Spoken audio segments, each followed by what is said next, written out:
Yalı Çapkın 22. bölüm son sahnesinde uzun süredir izleyenlerin beklediği birliktelik yaşanmış gibi gözükse de yeni bölümde açılış sahnesinin yine bu sahneden devam edeceği söyleniyor. Yani yeni bölüm açılış sahnesinde Seyran'la Ferit kahvaltı yaparak beraber uyanırlarsa bu birlikte olduklarını doğrulayacak bir işaret olacaktır. Ancak söylenenlere göre Seyran Ferit'e hala tam güvenemediği için Ferit'i kendisinden iterek biraz daha zaman isteyecek. Peki Pelin'le Ferit ilişkisi ne olacak? Pelo karakteri izleyenler için istenmeyen bir karakter olsa da hikayeyi uzatmak için Pelo karakterinin diziye daha da devam edeceği söyleniyor. Yapım Pelo karakterini diziden çıkarmayı düşünüyordu. Ancak senaryoya olan katkısından dolayı sanırım Pelo'yu biraz daha dizide tutmak istiyorlar. Bunun en büyük kanıtlarından biri de Pelo karakterinin annesinin de diziye dahil edilecek olması. Hatta bu bölümde Pelo'nun gittiği evin annesinin evi olduğunu düşünmüştük. Ancak Pelo arkadaşlarının olduğu bir partiye katıldı. Yine de Pelo'nun annesinin diziye kesin olarak dahil edileceğini söyleyebilirim. Hatta Pelo'nun annesinin İstanbul'a gelmesiyle birlikte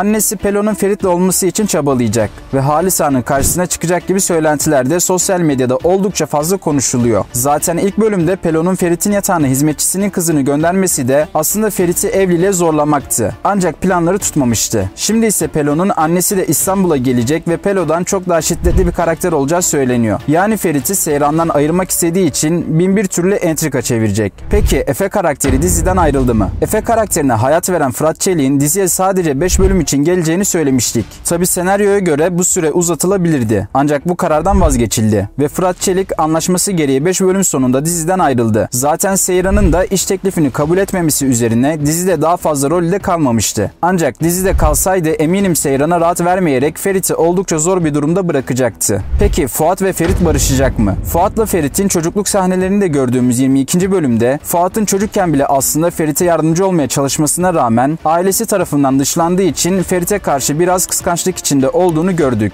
Bu bölümde ise Fuat'ın tamamen haklı bir şekilde Halisa'ya isteğini söylemesine rağmen Halisa Fuat'ı Asuman'ın yanında çocuk gibi azarladı. Fuat aslında bu kadar kinci bir karakter olmamasına rağmen ailesinden aldığı olumsuz tepkiler onu kinci olmaya itiyor. Ferit'in nerede olduğunu Seyran'a da bu yüzden söyledi. Ferit istediği zaman dışarı çıkabiliyorken hatta çoğu zaman bunu gizli olarak yapmasına rağmen Fuat izin alarak isteğini belirtti. Ancak yine de suçlu kendisi oldu. Bu yönden senaristin Fuat ve Asuman hikayesini biraz daha açacağını ve Fuat'la Ferit'in karşı karşıya geleceği şirket savaşında izlemeye başlayacağımızı söyleyebiliriz. 23. bölüm fragmanında Ferit ve Seyran'ın Asuman'la Fuat'ın arasını düzeltmek için tatile çıkarmaya çalıştıklarını görüyoruz. Yani Ferit Fuat'la arasındaki gerginliğe rağmen abisine yardımcı olmaya çalışıyor. Ancak 23. bölümde tatile gittikleri sırada Asuman, Seyran ve Suna'nın yolculuk sırasında ufak bir kaza geçirecekleri söyleniyor. Zaten fragmanda Karlıtepe'de Seyranların oldukça keyifli dakikalar geçirdiklerini gördüğümüz için bu kazanın büyük bir kaza olmayacağını buradan da anlayabiliriz. Peki Abidin ve Suna arasında neler olacak? Abidin ve Suna geçen bölüm birbirlerine olan aşklarını ilan etmişlerdi. Zaten seyirciyi de Seyran ve Ferit'ten sonra en çok heyecanlandıran ikili de Abidin ve Suna. Tatil sırasında Abidin ve Suna'nın birbirlerini öptüklerini görüyoruz. Ancak Fuat'ın daha önceden Suna'ya karşı bazı hisler taşımaya başladığını görmüştük.